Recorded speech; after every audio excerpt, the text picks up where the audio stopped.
Hello friends, welcome to परीक्षा राजधानी। दोस्तों, जैसा कि मैंने अपने पिछले वीडियो में भी आप लोगों को बताया है कि एलोपैथिक फार्मासिस्ट की वैकेंसी जो 560 सीट के लिए यूपी ट्रिपल एससी ने जिसके लिए विज्ञापन जारी किया है, वो जो भर्ती है वो अभी कोर्ट में चली गई है। तो मैंने अपने पिछले वीडियो में डिस्कस भी किया है कि उसमें किस मांग को लेके और क्या मांग थी अभ्यर्थियों की, जो कुछ बच्चे जो है इलाहाबाद हाई कोर्ट में गए हैं उसके लिए। तो उसमें डिस्कस किया था मैंने, और ये आपको पता होगा कि अभी ये 23 तारीख को इसकी लिस्टिंग हुई है और 26 को इसमें पहला ऑर्डर आया है और इसकी नेक्स्ट डेट जो है वो 28 को लगी है। तो 28 को इसमें क्या होता है वो तो देखने वाली बात होगी। इसके अलावा जो है 26 की पहली हियरिंग पे कोर्ट ने जो है कुछ ऑर्डर दिया है और एक केस का रेफरेंस उसमें दिया है। तो आपने अभी, अगर आप चाहें तो पिछले वीडियो को देख सकते हैं, जिसमें कोर्ट ने एक केस के बारे में डिस्कस किया है और जिसमें कि जो पिटिशनर हैं यानी कि जो अभ्यर्थी हैं उनके वकील ने ये टाइम मांगा है कि उनको थोड़ा-सा टाइम दिया जाए जिससे वो इसको देख के और फिर से आर्ग्यूमेंट कर सकते हैं। तो उसमें 48 घंटे का टाइम मांगा है, तो उसके बाद उसकी फिर से लिस्टिंग जो है वो 28 तारीख को हुई है।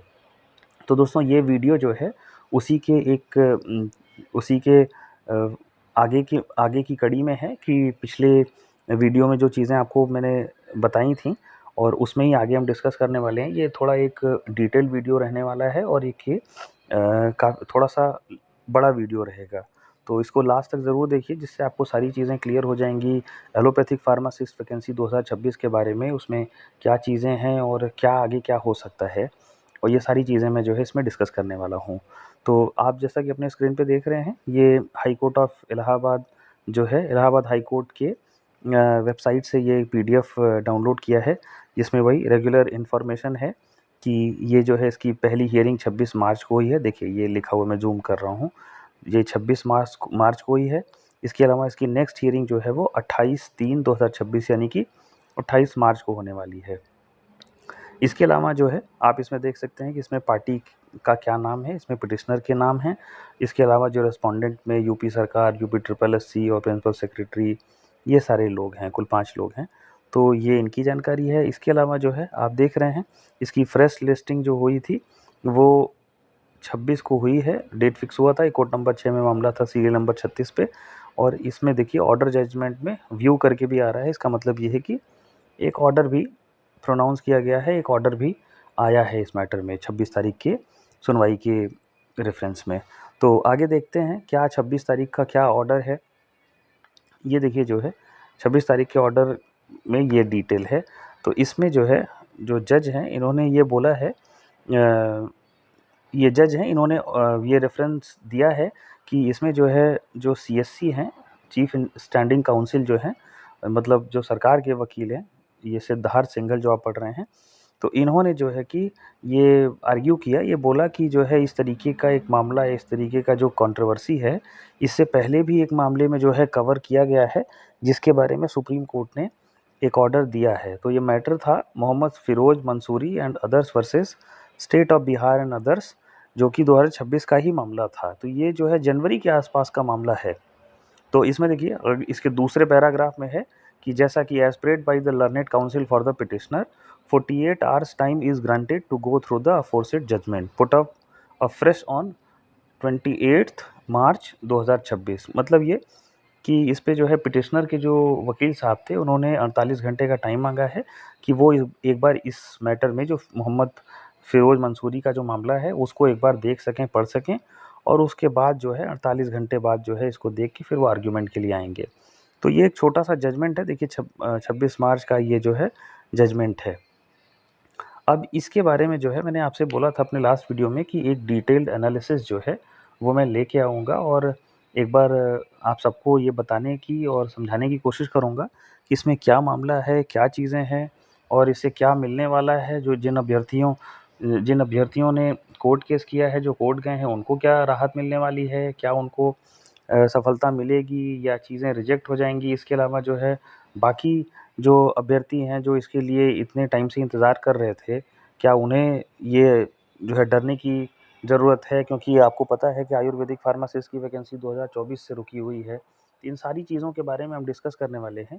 तो आइए देखिए, एक जो है मैंने एक पूरा एक डॉक्यूमेंट प्रिपेयर किया है, एक रिसर्च काफ़ी कॉम्प्रिहेंसिव है, काफ़ी एनालिसिस के बाद। तो इसको देखते हैं। तो इसमें जैसा कि आपको पता है कि एक केस के बारे में हाई कोर्ट ने रेफ़र किया है कि एक बार वो देखें जिसके रिप्लाई में ही जो पिटिशनर के वकील हैं, अभ्यर्थियों के वकील हैं, उन्होंने कहा कि पढ़ने का टाइम देने के लिए, और उसके बाद वो 28 को आर्ग्यू करेंगे। तो एक बार उस केस के बारे में डिस्कस कर लेते हैं, मोहम्मद फिरोज़ मंसूरी और वर्सेस स्टेट ऑफ बिहार। ये दरअसल जो है 16 जनवरी का ऑर्डर है 2026 का, जिसमें जो है इशू क्या है, जैसे मैं एक बार और पहले भी बता दूं कि इस मामले में मामला ये है कि जो मिनिमम एलिजिबिलिटी है, हाँ, न्यूनतम जो है पात्रता है, वो ये है कि अभ्यर्थी को 12वीं पास होना चाहिए। इसके साथ साथ डिप्लोमा जो है उसको एलोपैथी में होना चाहिए और उसका रजिस्ट्रेशन होना चाहिए। तो ये चीज़ जो है रिक्वायर्ड है ये। और इसमें क्या है कि जो अभ्यर्थी कोर्ट गए हैं, उनकी डिमांड ये है, उनका आर्गुमेंट ये है, उनका कंटेंशन ये है कि क्योंकि उनके पास बी फार्मा और उनके पास बी फार्मा और एम फार्मा की डिग्री है, इससे वो स्वतः जो है एलिजिबल हो जाते हैं डी फार्मा की किसी भी पोस्ट के लिए। तो यही मामला है, वो ये चाहते हैं कि क्योंकि सरकार ने जो विज्ञापन जारी किया है उसमें तो ये स्पष्ट रूप से है कि जिन अभ्यर्थियों के पास डिप्लोमा इन फार्मेसी है आइलोपैथ में, वही एलिजिबल हैं, उनके पास पात्रता है इस मुख्य परीक्षा में बैठने के लिए। तो बी फार्मा और एम फार्मा के जो विद्यार्थी हैं, वो ये कह रहे हैं कि क्योंकि उनके पास डिग्री और पोस्ट ग्रेजुएट डिग्री है, तो वो स्वतः जो है डिप्लोमा डिग्री के लिए एलिजिबल हैं और पात्र हैं। तो इसी को लेके जो है ये मामला जो है फाइल किया गया है कोर्ट में। तो इसी के रेफरेंस में एक जो है, क्योंकि जो सरकारी वकील, मैंने अभी पहले ही बताया कि जो सरकारी वकील हैं सरकार की तरफ से, चीफ स्टैंडिंग काउंसिल है, सीएससी हैं, उन्होंने ये बोला है कि इस तरीके का एक मैटर जो है सुप्रीम कोर्ट में एक आया था, उसके बारे में सुनवाई हुई है और ये बिहार का एक मामला था। तो एक बार देख लेते हैं। तो इस मामले में देखिए ये जो है मामला क्या था, इसको मैं, ये इंग्लिश में लिखा हुआ है, तो जिनके लिए ये आप में से ज़्यादा ये समझ पा रहे होंगे, इसके अलावा भी मैं एक बार हिंदी में इसे बता देता हूँ। तो इसमें क्या है कि जो है कैंडिडेट जो है जिनके पास बी, इस मामले में भी लगभग उसी जैसी बात है कि बी फार्मा और एम फार्मा के जैसे कैंडिडेट जो थे जिनके पास हायर क्वालिफिकेशन था, उन्होंने क्या हुआ कि जो है बिहार सरकार की तरफ से एक रिक्रूटमेंट आया था, एक भर्ती आई थी फार्मासिस्टों की, जिसमें जो है कि एसेंशियल एलिजिबिलिटी जो थी, जो ज़रूरी पात्रता थी, उसमें उन्होंने जो है डिप्लोमा इन फार्मेसी यानी डिप्लोमा डी फार्मा जो है एलिजिबिलिटी रख दी थी। तो इसमें क्या था, इसमें जो कंटेंशन ये था कि उनका ये कहना था, जो अभ्यर्थी जो कोर्ट गए थे उन्होंने ये कहा कि क्योंकि उनके पास बैचलर डिग्री और मास्टर डिग्री है। देखिए इसमें सेकंड पॉइंट जो है कि इश्यूज इन्वॉल्व जो है उसमें क्या है, इक्विवेलेंस है। मतलब ये कि बैचलर और मास्टर डिग्री के जो होल्डर हैं जिनके पास ये डिग्री है, वो ऑटोमेटिकली जो है लोअर क्वालिफिकेशन का जो भी परीक्षा है, जो भी पात्रता है, वो उसके लिए ऑटोमेटिक पात्र हो रहे हैं। उनका ये कहना है। इसके अलावा क्या है, तो इसमें क्या है, दूसरा मामला क्या था कि क्या राज्य के पास कोई ऐसा अधिकार है कि वो किसी ज़्यादा पात्रता रखने वाले, ज़्यादा हायर डिग्री होल्ड करने वाले, रखने वाले के पास क्या अ, उसको क्या वो बाहर कर सकते हैं कि अगर किसी बेसिक कैटेगरी के लिए, या फिर सिर्फ इस बात के लिए कि ज़्यादा ऊपर की डिग्री यानी बी फार्मा या एम फार्मा रखने वाले के पास, क्योंकि वो नीचे की डिग्री नहीं है, तो क्या इस बिना पे, क्या इस हिसाब से क्या उन्हें बाहर किया जा सकता है। और तीसरी चीज़ ये थी कि जो है कि जो स्टेट का, जो उस राज्य का जो ये रूल बना था, वो सेंट्रल लेजिस्लेशन फार्मेसी एक्ट 1948 के जो है टकराव में था, और उसकी क्या कहते हैं कि कॉन्ट्राडिक्शन में था, उसके साथ में मेल नहीं खा रहा था। तो इस मामले में जो है सुप्रीम कोर्ट ने ये हेल्ड किया, पहली चीज़ ये कि जो किसी भी पद के लिए, किसी भी पोस्ट के लिए जो क्वालिफ़िकेशन है, कोई पात्रता है, वो उस पे एम्प्लॉयर जो है, जो उसको नौकरी पे रख रहा है, जो इस नौकरी के लिए विज्ञापन निकाल रहा है, ये उसका विशेषाधिकार है कि उस पे जो भी डिसीज़न वो लेना चाहे, वो एक पॉलिसी डिसीज़न है।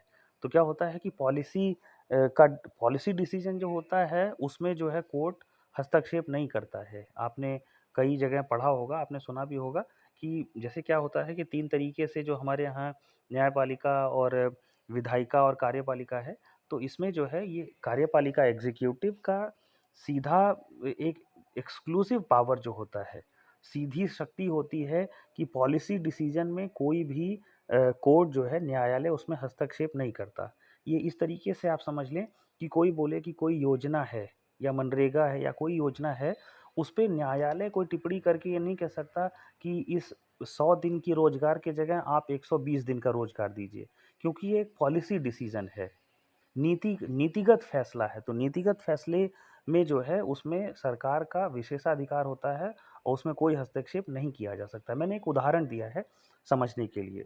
तो ये इसमें जो है कोर्ट ने ये माना कि इस तरीके का डिसीजन कि क्या किसी भी पोस्ट के लिए क्या एलिजिबिलिटी रहने वाली है, क्या पात्रता रहने वाली है, ये डिसीजन, ये निर्णय सिर्फ़ और सिर्फ़ जो है एम्प्लॉयर लेता है, जो मतलब जो है जो नौकरी पे रखने वाला है। इसके अलावा क्या है कि इसमें जो है कोर्ट ने ये भी बोला है कि जो डिप्लोमा कोर्स है, वो विशेष रूप से इसी काम के लिए बनाया गया है। जैसे क्या है कि डिग्री डिग्री जो है ज़्यादातर एकेडमिक और रिसर्च ओरिएंटेड है। मतलब ये कि जो डिग्री होल्डर हैं, उनके पास शैक्षणिक गतिविधि करने के लिए और क्या कहते हैं कि शोध करने के लिए ओरिएंटेड डिग्री होती है। लेकिन जो डिप्लोमा होल्डर हो जो होता है, उसका जो है वो एक जो है हॉस्पिटल सेंट्रिक ट्रेनिंग होती है, जिसमें हॉस्पिटल के काम-काज के लिए जो है उनकी ट्रेनिंग होती है। तो डिप्लोमा होल्डर जो है वो ज़्यादा इस पद के लिए फिट होते हैं, ज़्यादा उपयुक्त होते हैं, कोर्ट ने ये भी माना। इसके अलावा जो है नो ऑटोमैटिक इंक्लूज़न, कोर्ट ने ये माना कि क्योंकि आपके पास ज़्यादा पात्रता है, इसका मतलब ये नहीं है कि आप स्वतः जो है उसके लिए पात्र हो जाते हैं। तो इसमें लिखा हुआ है कि higher qualification do not always presuppose the position of lower ones, specially in technical fields where the training curriculum differs. इसमें यही बोला है कि जहाँ पे ट्रेनिंग की जो क्या कहते हैं कि ट्रेनिंग का जो पूरा तरीका होता है, अगर वो किसी और कोर्स से उसके ऊपर के भी कोर्स, चाहे वो भले वो ऊपर की डिग्री हो, चाहे वो बी फार्मा हो, चाहे एम फार्मा हो, उनके पास डिग्री है, इसका मतलब ये नहीं है कि वो उन सारी चीज़ों को पूरी कर रहे हैं जो एक डिप्लोमा होल्डर जो है जिन्होंने अपनी ट्रेनिंग के दौरान वो चीज़ें सीखी हैं। तो कोर्ट ने ये भी इस मामले में किया। इसके अलावा वही कि जो है स्टेट कैडर जो है रेगुलेट करने के लिए इसमें जो है नो रिपग्नेंसी है। इसमें ये कहा गया है कि क्योंकि इसमें मामला ये भी था कि जो ये है ये फार्मेसी एक्ट 1948 है, सेंटर का, केंद्र का जो कानून है, उसके जो है विरोध में है। तो उसमें कोर्ट ने बोला कि नहीं, ऐसा कुछ नहीं है। जो फार्मेसी एक्ट है वो प्रोफ़ेशन को डील करता है, यानी कि व्यवसाय को करता है। और जो स्टेट कैडर रूल्स जो है, वो जो है एम्प्लॉयमेंट को जो है रोज़गार को डील करता है। तो इसमें दोनों में कोई भी विरोध नहीं है। इसका फ़र्क ऐसे कि बी फार्मा करके आप अगर मेडिकल स्टोर खोल रहे हैं या कहीं किसी रिसर्च में जा रहे हैं, तो ये उन चीज़ों, फार्मेसी एक्ट उसको डील करता है। वहीं जो है, जो स्टेट का जो रूल था, जो इस मामले में बिहार के मामले में था, वो जो है नौकरी किसको मिलनी चाहिए, किसको नहीं मिलनी चाहिए, ये उससे संबंधित था। तो ये चीज़ थी। इसमें लास्ट ऑर्डर जो था वो एक बार आपको मैं पढ़ के बता देता हूँ। इसमें जो है कोर्ट ने डिसमिस कर दिया। कोर्ट ने डिसमिस सुप्रीम कोर्ट ने ये बोला कि जो डिग्री होल्डर हैं वो अ, और हाँ, कोर्ट ने ये बोला कि जो डिग्री होल्डर हैं, उनके पास जो है ज़रूरी नहीं है कि वो एसेंशियल रिक्वायरमेंट डिप्लोमा की उनके पास है। तो इसके साथ ही कोर्ट ने ये भी माना कि हायर डिग्री रहते हुए अगर डिप्लोमा रिक्वायरमेंट है, एलिजिबिलिटी है, तो अभ्यर्थियों के पास जो है डिप्लोमा ही होना चाहिए, तभी उस पद के लिए, उस परीक्षा के लिए वो पात्र हैं। इसमें जो है कोर्ट ने ये भी बोला कि कोई भी रूल जो है, क्योंकि रूल तभी तक जो है वैलिड माना जाता है जब तक वो मनमाना ना हो या फिर असंवैधानिक ना हो। तो इसमें कोर्ट ने माना कि ये कोई भी मनमाना डिसीजन नहीं है, ये एक नीतिगत फैसला है कि क्या पात्रता रहने वाली है किसी परीक्षा के लिए, और इसमें जो है कोर्ट ने इसको अपहेल्ड कर दिया कि सिर्फ डिप्लोमाधारी ही इस परीक्षा में भाग ले सकते हैं। इसके अलावा जो है, तो इस मामले में रूल 6(1) जो था, बिहार फार्मासिस्ट कैडर रूल, वो जो है उसके बारे में चर्चा हो रही थी। तो इस रूल में क्या था कि रूल 6(1) 2024 जो था, वो 2024 में उसको उसमें संशोधन किया, अमेंडमेंट किया गया था। तो इस रूल में क्या कहा जा रहा था कि जो बेसिक जो है, जो मिनिमम एजुकेशनल शैक्षणिक योग्यता होनी चाहिए डायरेक्ट रिक्रूटमेंट के लिए, डायरेक्ट भर्ती के लिए किसी फार्मासिस्ट की पोस्ट के लिए, तो वो क्या होना चाहिए, ए क्या है, तो इंटरमीडिएट, ये देखिए जो है उसके पास इंटरमीडिएट होना चाहिए, 10वीं पास होना, 12वीं, वो 12वीं पास होना चाहिए। इसके अलावा जो है ये डिप्लोमा इन फार्मेसी होना चाहिए किसी भी गवर्नमेंट रिकॉग्नाइज सरकार से मान्यता प्राप्त किसी भी संस्थान से। तो ये जो है था, और इसमें यही इसमें आया था। और 2024 से पहले ये जो कैडर रूल था बिहार का, उसमें ये था कि एक कन्फ्यूजन वहाँ पे था। कन्फ्यूजन ये था कि हायर डिग्री यानी बी फार्मा, एम फार्मा रखने वाले क्या उसको अप्लाई कर सकते हैं, यहाँ कर सकते हैं, क्योंकि वो ज़्यादा क्वालिफाइड हैं, डिप्लोमा से बड़ी डिग्री है बी फार्मा, एम फार्मा की। तो यही कंटेंशन था, और इसी चीज़ को 2024 में जो है कोर्ट ने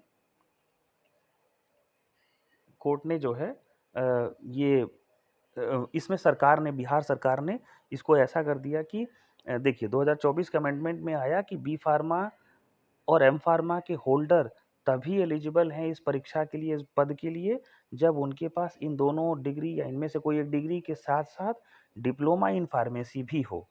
तो ये जो है कोर्ट ने इस मामले में हेल्ड किया है, और ये आप देख सकते हैं। और बाकी जो है ये मैंने एक रिसर्च के साथ, एक एनालिसिस के साथ इसको मैंने देखा है। और अगर आप इसको देखना चाहते हैं, इस पीडीएफ को देखना चाहते हैं, तो आप मुझे कमेंट करके बताइएगा। मैं इसको अपने टेलीग्राम चैनल पे डाल दूँगा या इस वीडियो के डिस्क्रिप्शन में डाल दूँगा। तो लास्ट में अभी मेरा तो ऑब्ज़र्वेशन इतना ही है कि इस मामले में भी, क्योंकि इसमें सुप्रीम कोर्ट की पहले से रूलिंग है, तो हाई कोर्ट शायद इसमें कोई बहुत हस्तक्षेप ना करे, और शायद जो है अभ्यर्थियों को इस तरीके का कोई लाभ या इस तरीके की कोई चीज़ ना हो उनके फ़ेवर में चीज़, मेरी समझ से तो मुश्किल है। बाकी अब ये तो कल 28 तारीख को ये मामला लगा है, तो कल और चीज़ें क्लियर हो जाएँगी। इसके अलावा जो है ये मैंने एक पूरा एक एनालिसिस बनाया था आप लोगों के लिए, तो इसको आप देखें। अगर आपको लगता है कि ये आपके लिए यूज़फुल है, और आपको चीज़ें मैंने थोड़ी सिम्प्लीफ़ाई की हैं, और थोड़े आसानी से आपको चीज़ें समझ में आई हैं, तो आप अपने साथ के लोगों में भी इसको शेयर करें। और इससे मेरा एक मोटिवेशन, एक मेरे लिए रिवॉर्ड होता है कि मैंने एक मेहनत की और इतना एनालिसिस और सारी चीज़ें एक रिसर्च की, जिससे आप लोगों को भी इसका फ़ायदा मिला और आपके लिए फ्रूटफुल रहा। तो मेरी रिक्वेस्ट है कि अगर आपको लगता है कि ये हेल्पफुल है, तो प्लीज़ अपने साथ के लोगों में शेयर करिए इसको। और बाकी के अपडेट के लिए चैनल को सब्सक्राइब भी करिए। और बाकी कल 28 को ये मामला लगेगा, और इसके बारे में जो कोई अपडेट आएगा तो मैं आप तक ये लेके आऊँगा। Thank you so much. धन्यवाद देखने के लिए।